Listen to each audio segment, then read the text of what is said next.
कौन पूछते कोल्हापुर అని అంటుంటారు।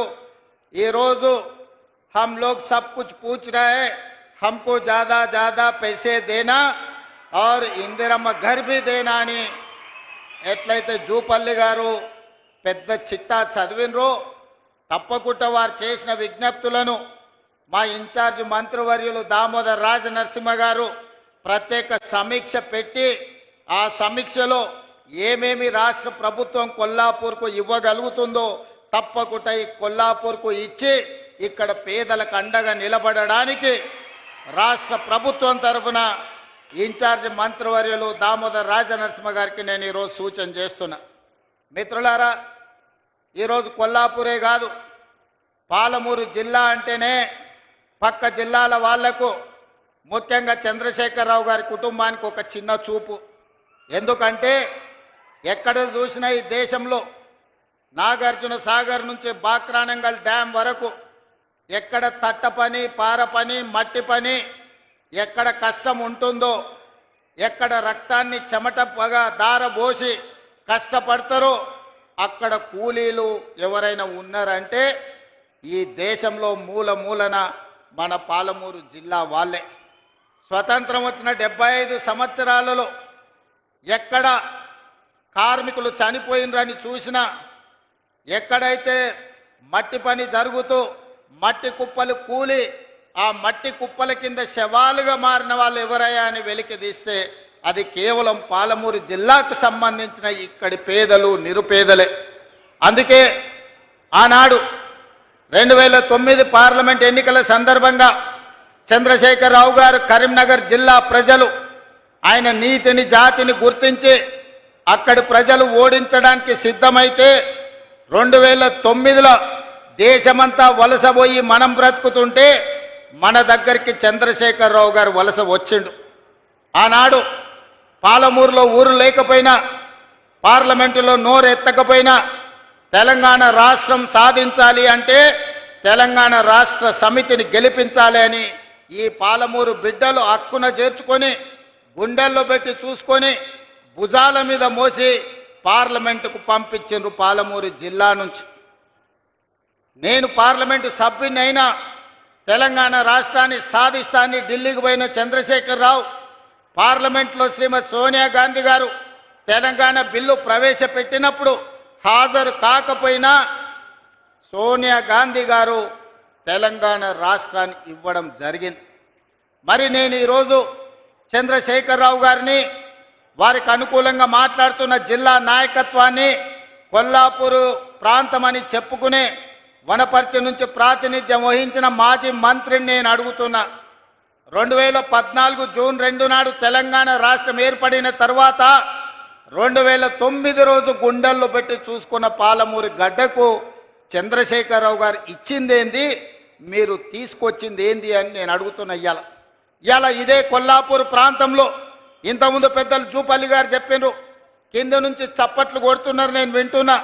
జీవో నెంబర్ 98 ఆనాడు శ్రీశైలం నిర్మాణంలో నిర్వాసితులుగా మారి ఈరోజు పాలమూరు, రంగారెడ్డి, నల్గొండ, ఖమ్మం జిల్లా వరకు సాగునీరు అందించడమే కాదు జంట నగరాలకు తాగునీరును అందించి ఈరోజు సగం తెలంగాణ సమాజాన్ని, హైదరాబాదులో ఉన్న 1 కోటి జనాభాను ఈరోజు ఈ కృష్ణా నది మీద కట్టిన శ్రీశైలం, నాగార్జున సాగరే ఆదుకుంటున్నాయి।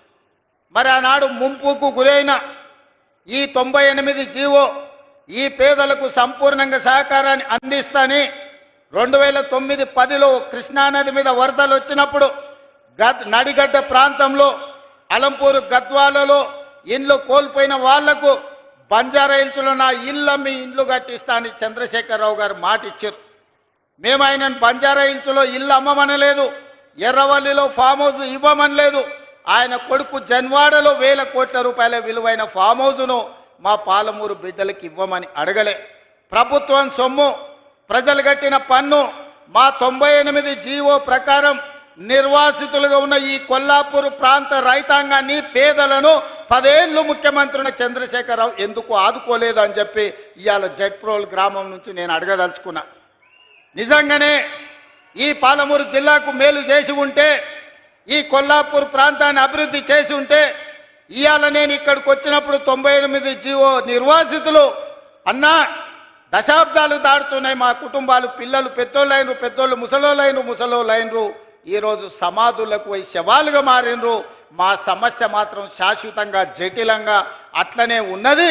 మా సమస్యకు పరిష్కారం చూపించమని ఈరోజు అడిగే పరిస్థితి ఎందుకు వచ్చిందని నేను అడుగుతున్నా.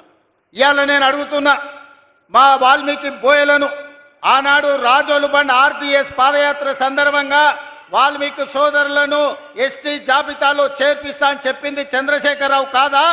మరి ఇవాళ మా వాల్మీకి సోదరులు మళ్ళీ ఈరోజు గట్టు తిమ్మప్ప నాయకత్వంలో అందరూ వచ్చి వాల్మీకులను ఎస్టీ బోయలుగా మార్చండి అని ఇవాళ రిప్రజెంటేషన్ ఇచ్చే పరిస్థితి వచ్చింది. వీళ్ళే కాదు, మాదాసి కురవలు ఈరోజు అడుగుతున్నారు మాకు ఎస్సీ సర్టిఫికెట్ కావాలి అని.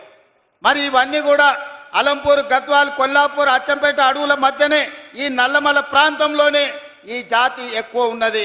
ఈ జాతికి ఎందుకు న్యాయం చేయలేదు చంద్రశేఖరరావు? ఈ ప్రాంతం నుంచి ప్రాతినిధ్యం వహించిన వాళ్ళని నేను అడుగుతున్నా. ఒకవేళ నిజంగానే ఈ పాలమూరు జిల్లాకు మీరు ఏదైనా చేసి ఉంటే, ఉన్న సమస్యల్ని పరిష్కరించి ఉంటే, ఇవాళ వీళ్ళందరూ వచ్చి మళ్ళీ ఈ సమస్యలను ఎకరు పెట్టాల్సిన అవసరం ఉంటుండేనా? ఒకసారి ఆలోచన చెయ్యండి. ఆనాడు నిన్ను ఎంపీగా గెలిపించింది మేం కాదా?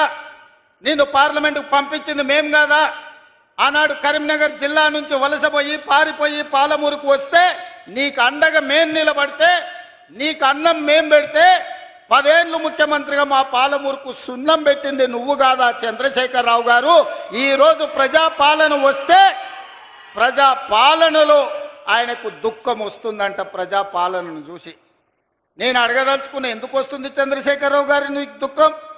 తట్టపని, పారపని, మట్టి పని వలసలు పోయి కూలీలుగా ఉండాల్సిన పాలమూరు రైతు బిడ్డ, నల్లమల బిడ్డ రేవంత్ రెడ్డి తెలంగాణ రాష్ట్రానికి ముఖ్యమంత్రి అయినా నీకు దుఃఖం వచ్చిందా? లేకపోతే మా దళితులేమో చెప్పులు కుట్టుకోవాలి, మా యాదవులేమో గొర్రెల్ని పెంచుకోవాలి, మా ముదిరాజు సోదరులు గంగపుత్రులు చేపలు పట్టుకోవాలి, మా గౌడన్నలు ఈదులు గీసుకోవాలని నువ్వు పథకాలు తెస్తే, మేము ఈనాడు మా దళితులు, మా యాదవులు, మా గౌళ్ళు, మా ముదిరాజులు, మా వాల్మీకులు, మా మాదాసి కురువ బోయల పిల్లలు చదువుకోవాలి.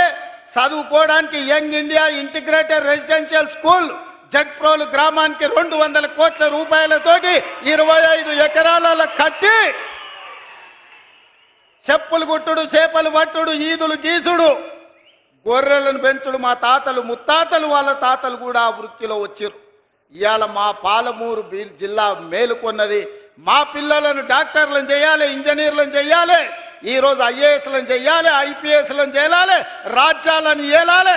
మా పాలమూరు బిడ్డ తెలంగాణకు ఒక 20 ఏళ్ళు ముఖ్యమంత్రిగా ఉండాలి అని మా జిల్లా కంకణం కట్టుకున్నందుకు ఇవాళ నీకు కడుపు నొప్పయి దుఃఖం వచ్చిందా చంద్రశేఖరరావు గారని నేను అడుగుతుండా.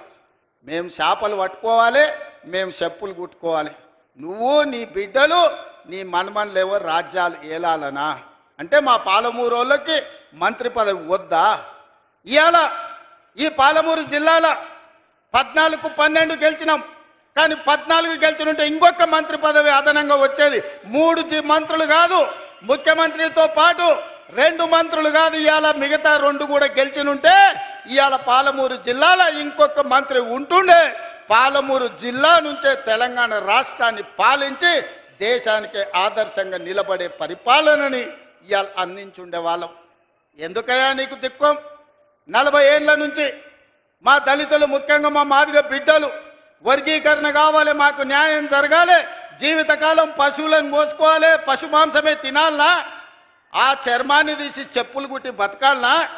మా పిల్లలు ఎందుకు చదువుకోవద్దు, మా పిల్లలు ఎందుకు రాజ్యాలు ఏలొద్దు అని సంపత్ కుమార్, దామోదర్ రాజనరసింహ లాంటి వాళ్ళు, చదువుకున్న వాళ్ళు చైతన్యంతో ముందుకొచ్చి డాక్టర్ మల్లు రవి గారు లాంటి వాళ్ళు ఉదారత్వంగా పెద్ద మనసు చేసుకొని ముందుకొచ్చి మాదిగ ఉపకులాల వర్గీకరణ చేసినందుకు నీకు కడుపు నొప్పి లేసి దుఃఖం వచ్చిందా? ఎందుకంటే ఇవాళ ఇప్పుడే దామోదర్ రాజనరసింహ గారు చెప్తున్నారు, ఈసారి పిల్లలకు ఎడ్యుకేషన్లో, మెడికల్లో, నర్సింగ్లో చాలా సీట్లు వచ్చినాయి. పిల్లలు చాలా సంతోషంగా ఉన్నారు. వాళ్ళ తల్లిదండ్రుల కళ్ళల్లో నేను ఆనందం చూసినాను. అంటే మాదిగ ఉపకులాల వర్గీకరణ చేసినందుకు మాదిగోళ్ళ పిల్లలు ఇవాళ డాక్టర్లుగా ఇంజనీర్లుగా సీట్లు వస్తుంటే నీ కొడుకుతో పాటు నీ మనవడితో పాటు గా మాదిగోళ్ళ పిల్లలు చదువుకుంటారు కాబట్టి నీకు దుఃఖం వచ్చి నీ కళ్ళల్లో నీళ్ళు వచ్చినాయి. ఆ చంద్రశేఖరరావు గారు, నీ కళ్ళల్లో నిప్పులు ఎందుకు పోసుకుంటున్నావు? ఆ దళితుల పిల్లలు ఇంకెంతకాలం చెప్పులు కుట్టుకొని బతకాలి? ఇందుకే నీకు దుఃఖం వచ్చిందా అని నేను అడుగుతున్నా.